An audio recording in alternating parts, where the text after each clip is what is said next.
Imagine walking into a place you built with your own two hands. A place that carries your name, your vision, your sacrifice. Now imagine being treated as if you don't belong there. That's where this story begins. The glass doors of Henderson & Co., a luxury fashion brand, swing open as Daniel Henderson steps inside. His reflection flashes against the polished surface before it vanishes into the glossy interior. His shoulders sag from exhaustion. His tailored charcoal suit, worth more than most people's monthly rent, carries the wrinkles of a long flight. His tie is loosened. His eyes are heavy. Daniel is 43 years old, 6'2" in height, a graduate of Yale, the founder and CEO of a retail empire with 130 stores across the country, net worth $2.3 billion. Yet at this moment in his own flagship store, he isn't Daniel Henderson, the business giant. He is just another black man walking into an expensive boutique where appearances are judged before wallets are opened. The store is chilled, the air conditioning sharp against his skin. Fluorescent lights hum faintly above polished marble floors. Each footstep echoes like a reminder that he doesn't blend in here, not in the eyes of those watching him. Behind the counter stands Rachel Park, the store manager. 29 years old, sharp-featured, ambitious, quick with numbers. Her eyes flick up from the glowing tablet in her hand. She scans Daniel's travel-worn appearance with a look that isn't curiosity but caution. "Excuse me, sir. Are you lost?" Her voice is polite, but the question cuts like glass. Daniel pauses. He has heard those words before. At country clubs, at banks, at places where his very presence is questioned. But here, in the very store he launched with everything he had, the sting is sharper. He moves further inside, running his fingers lightly along the fabric displays. The quality feels off. The prices listed are higher than the approvals he signed before leaving 6 months ago. His absence was supposed to be temporary, a leave to bury his mother and then grieve in peace. The board had told him to take time. Family comes first, they said. Now, returning quietly and unannounced, he wants to see for himself whether the company still reflects his vision. What he finds is unsettling. Rachel glances toward the security guard standing nearby. His name is Ethan Miller, a former cop whose posture gives away his readiness. She doesn't need words. A nod is enough. He shifts slightly, pretending to fix a row of belts, but his eyes remain fixed on Daniel. Customers fill the store.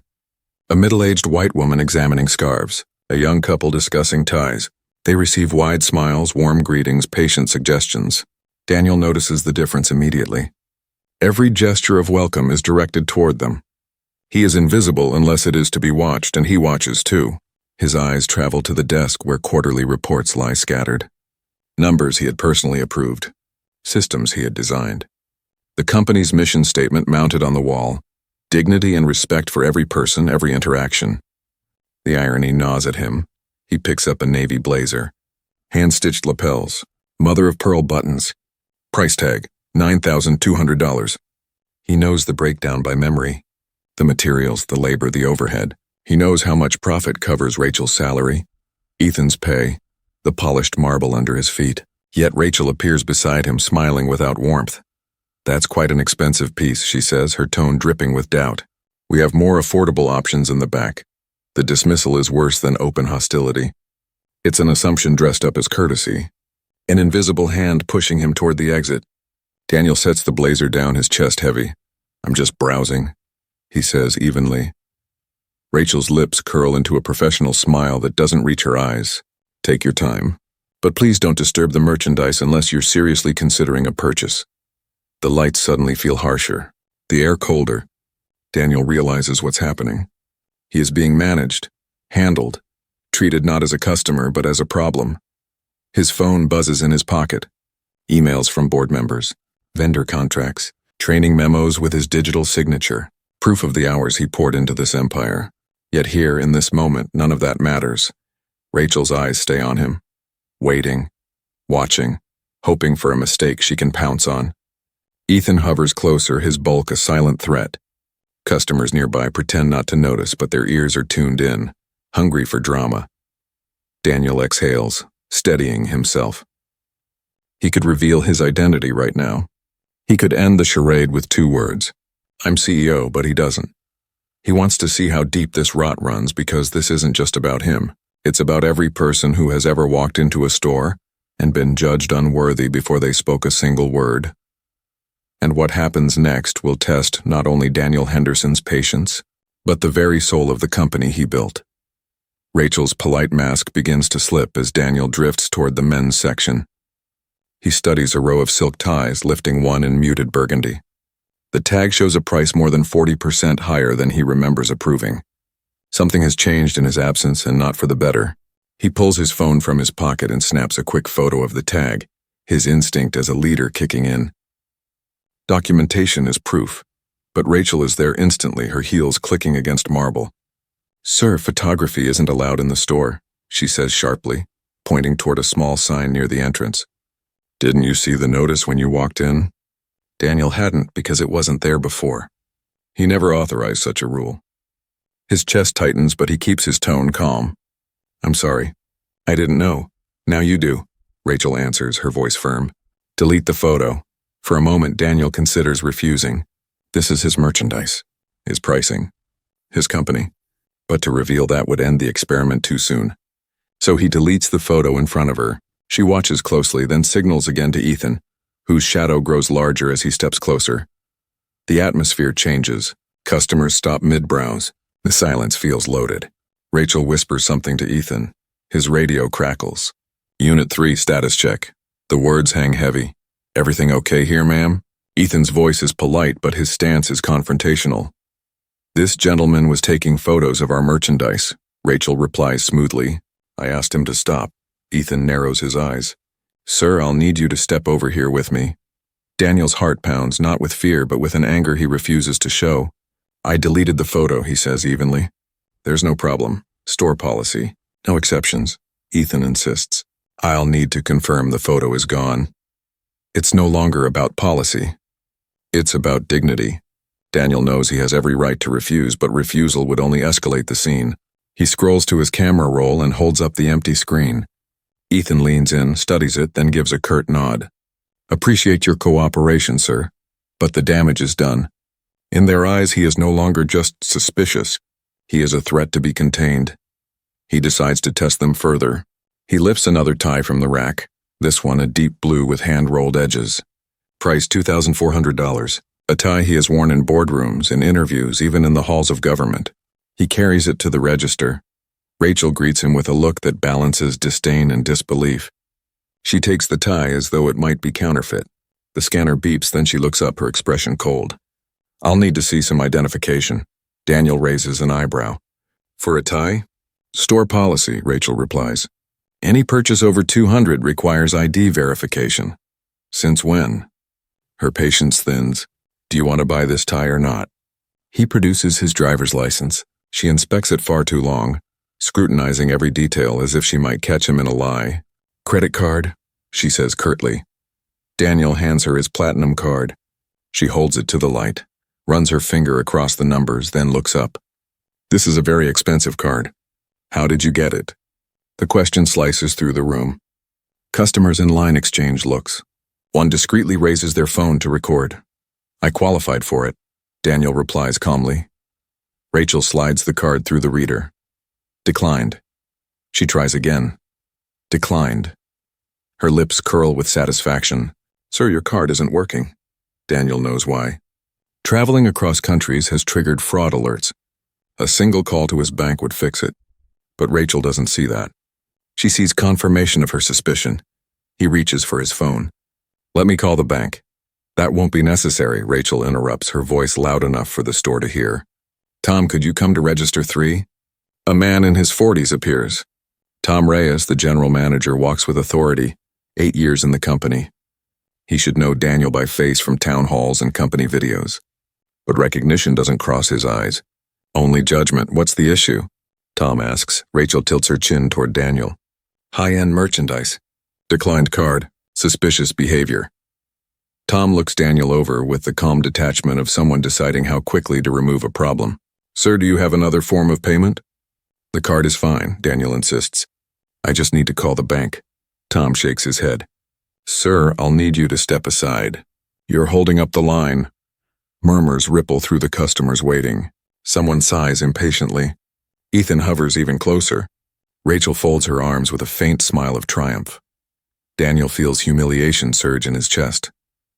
He could end this right now with 2 words. I'm CEO.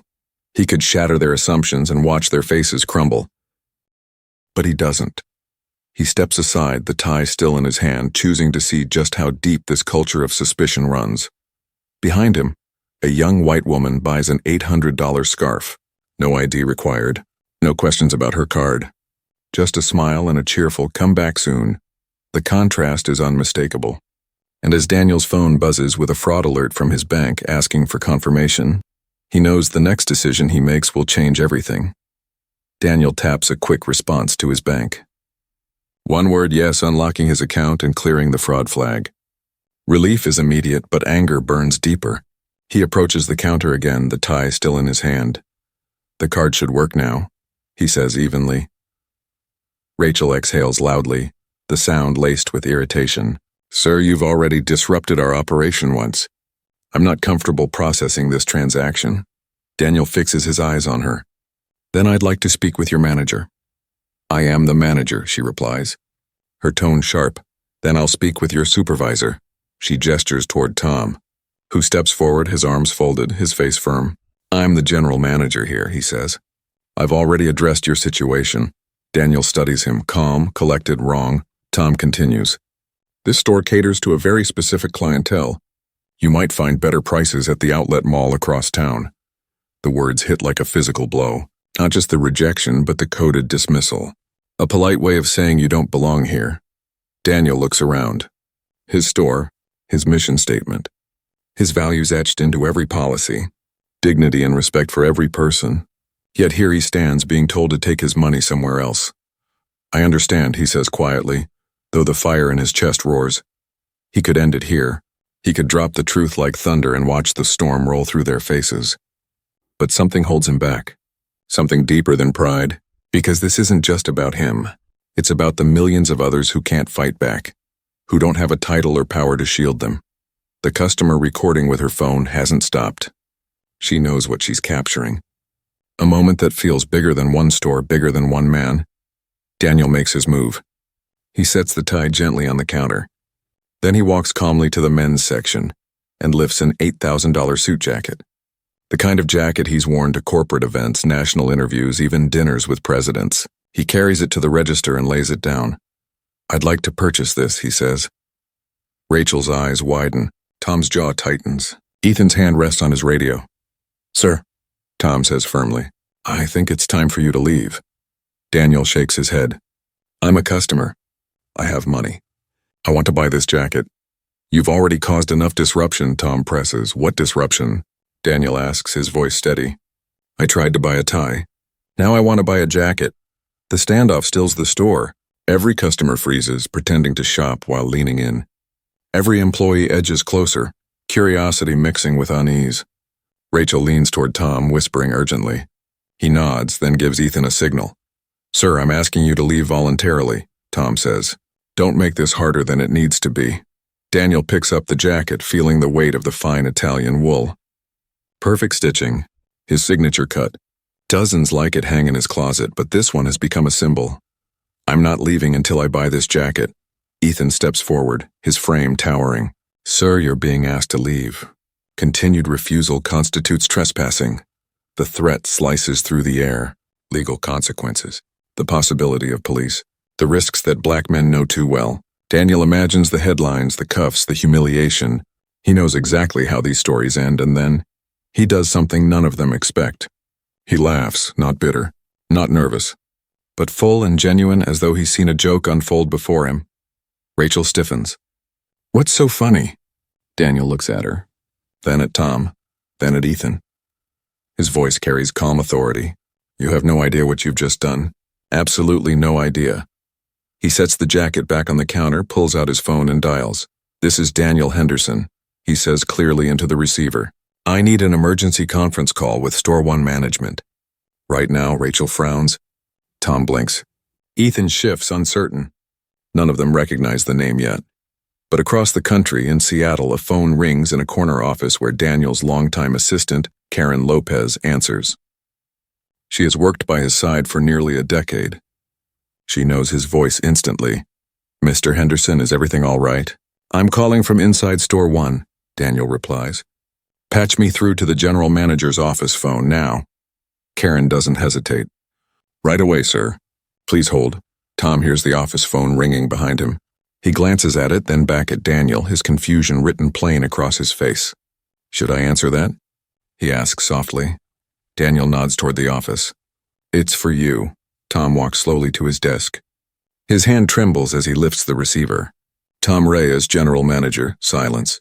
Then his face drains of color. He looks through the glass toward Daniel, who offers a small wave. Yes, sir.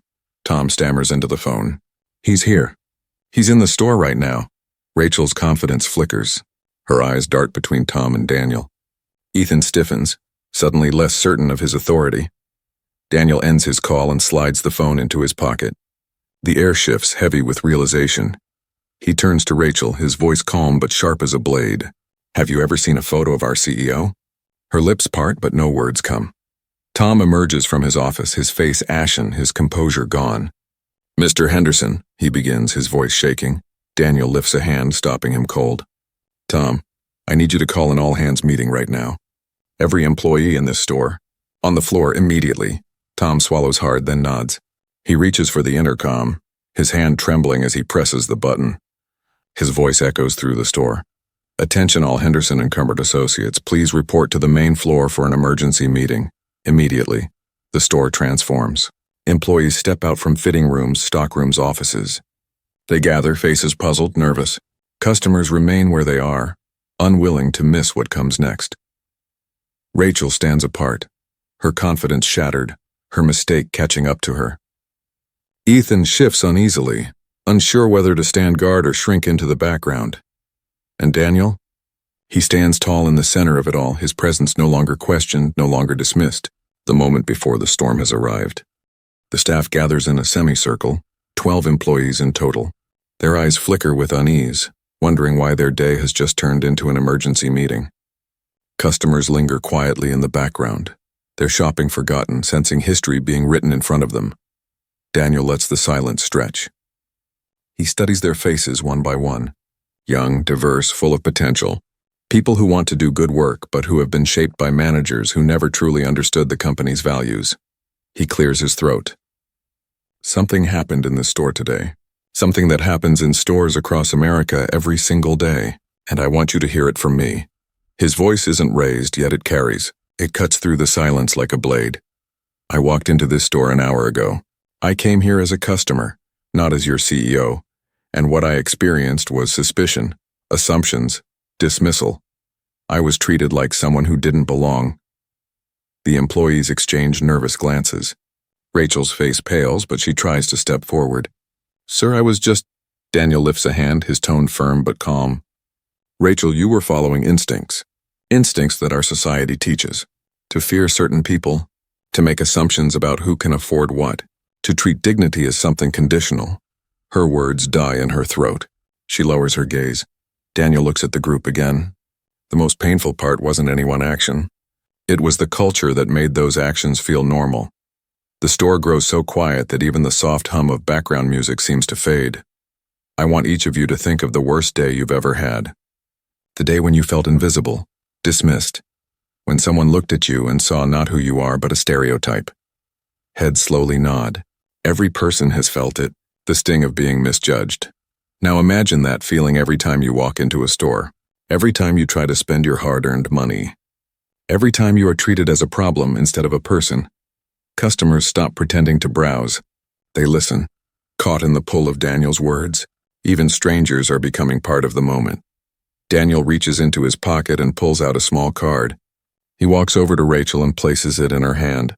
She glances down. Her heart stops. Daniel Henderson, CEO Henderson & Co. Her knees nearly buckle. The name on every memo. The signature on every paycheck. The face she never bothered to memorize in training videos. Mr. Henderson, she whispers, her voice breaking. I'm so sorry. I didn't know. That's the point, Daniel says softly. You didn't know. And you treated me based on what you thought you saw, not who I really am. The weight of his words lands heavily on every ear. He doesn't stop there. He turns back to the employees. This isn't just about Rachel. This is about a culture that allowed this to happen. A culture that let dignity become selective. Rachel's eyes brim with tears. I swear I'll never make this mistake again. This isn't about swearing to me, Daniel replies. It's about transforming a system so no one else has to go through what I went through today. The words hang in the air. Electric. Undeniable. Then Daniel walks back to the register. He picks up the same jacket he tried to buy. The jacket that had become the center of their standoff. He lays it gently on the counter. I want to purchase this, he says clearly, as any customer should be able to.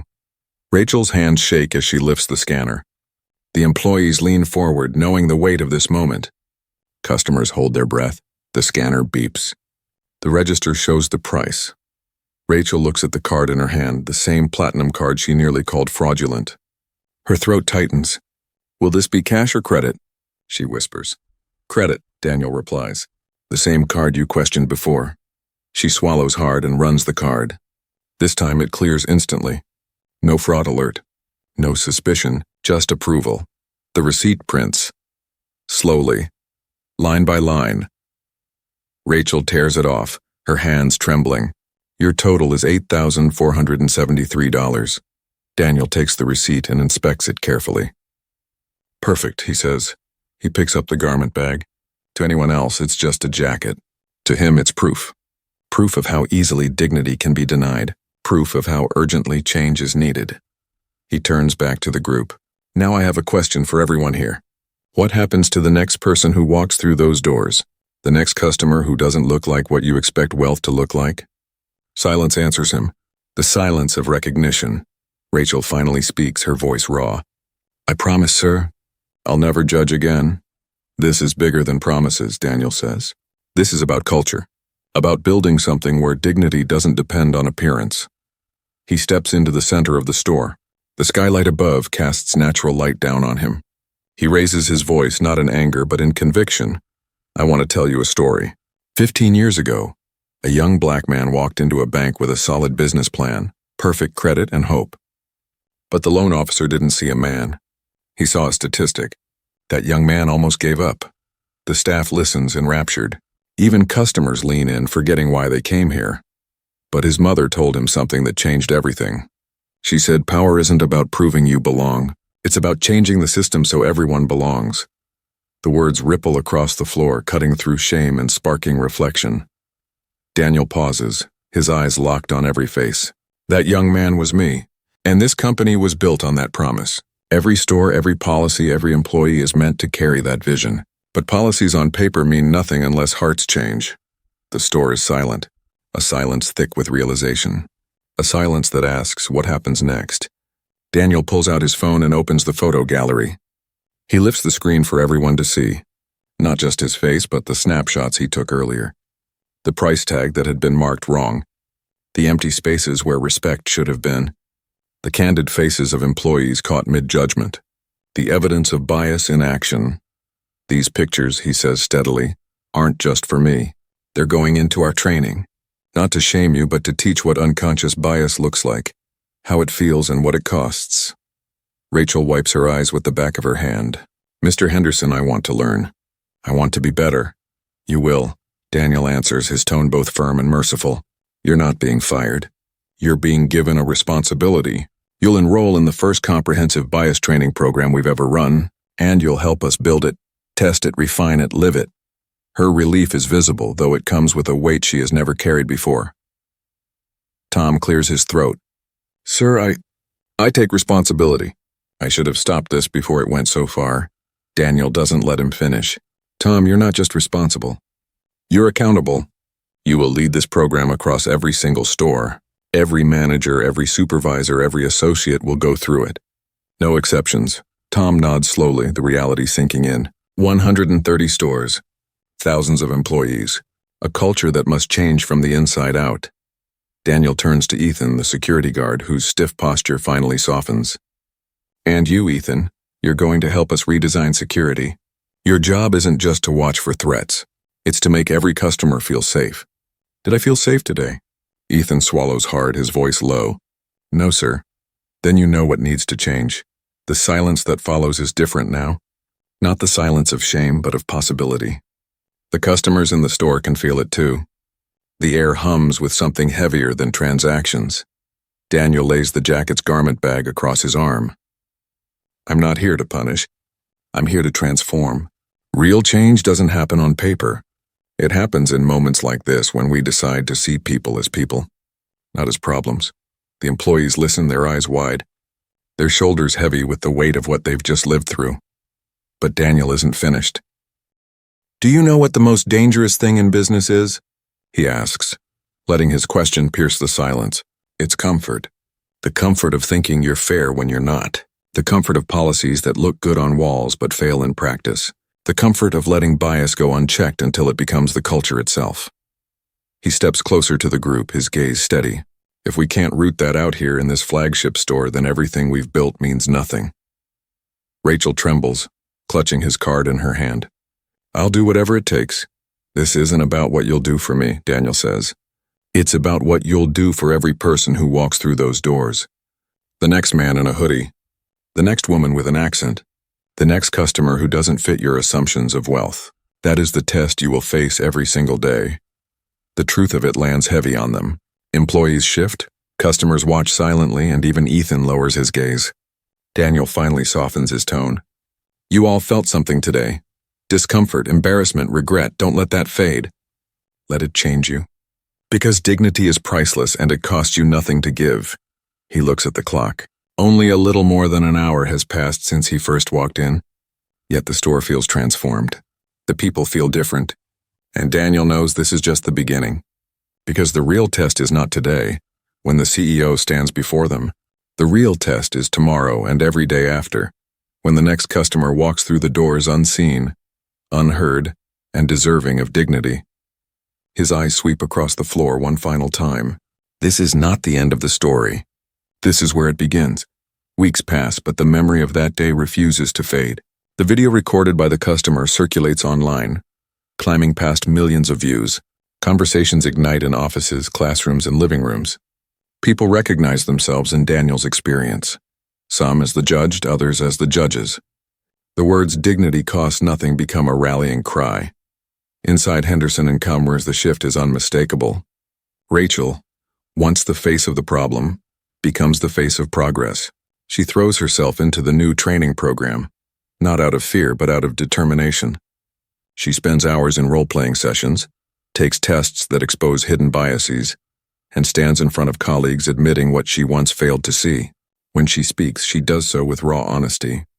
I was wrong. I thought I was protecting the store. What I was really doing was betraying its values. Her vulnerability turns her into an unlikely teacher. Tom oversees the rollout across all 130 stores. The task is massive, yet he approaches it with a sense of mission.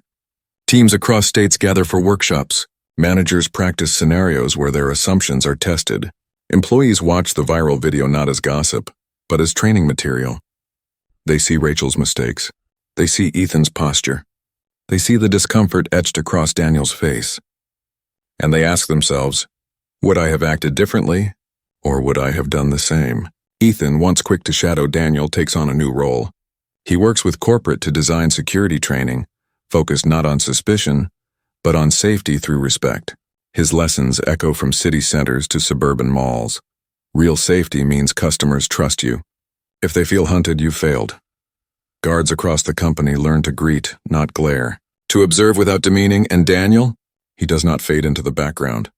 He appears in stores unannounced, not to catch employees in failure, but to catch them in progress. He watches a young man in sneakers buy a suit without being questioned once. He sees a woman with a thick accent receive attentive service, not cold dismissal. He sees smiles offered equally, help given freely, dignity practiced in real time. 3 months after that first confrontation, Daniel steps onto the stage at Stanford Business School. The auditorium is filled. Students, professors, executives, reporters. The title of his talk glows behind him. When personal pain becomes systemic change. He begins with a question. How many of you have been judged unfairly while shopping? Hands rise, dozens, hundreds, people of color, women, immigrants, students, the majority of the room. He nods. That is why inclusion isn't a luxury. It's a necessity. Because our customers aren't just wallets, they're human beings. And when you deny them dignity, you don't just lose a sale, you lose trust. You lose loyalty. You lose your purpose. He advances the slide. Numbers fill the screen. Revenue up 34%. Customer satisfaction at record highs. Employee turnover dropping. Market share growing. Inclusion isn't only morally right, Daniel says. It's economically smart. The audience applauds, but Daniel isn't finished. He pauses, his voice softening. Numbers matter, but the real impact is in the stories. The young man who bought his first interview suit here and got the job. The mother who told me her daughter no longer feels invisible when she shops. The employee who admitted her mistakes and now teaches others how not to repeat them. He looks out across the crowd. This isn't about me. It's about all of us. Because power isn't about proving you belong. It's about changing the system so everyone belongs. The auditorium erupts in applause, echoing off the walls. Cameras flash. Students wipe their eyes. Executives take furious notes. But Daniel doesn't bask in the attention. He steps away from the podium and thinks of his mother's words, the ones that shaped everything. Change the system so everyone belongs. That night, as he leaves the campus, his phone buzzes. A text from Rachel. Mr. Henderson, today a teenager came in wearing a hoodie. He wanted a suit for a debate competition. We treated him like a valued guest. He left smiling. He said it was the first time he felt respected in a store like ours. Thank you for giving me the chance to change. Daniel smiles faintly, his chest swelling with quiet pride. Progress is fragile, but it is real. In the weeks that follow, CEOs from restaurants, airlines, and tech firms call him for advice. They all ask the same question. How do we root out bias in our companies? And Daniel gives them the same answer. Start by listening. Then be willing to feel uncomfortable. And never confuse policies on paper with culture in practice. The Henderson and Kerber story becomes a movement, a blueprint for businesses everywhere. What began as humiliation inside one store has grown into transformation across an entire industry.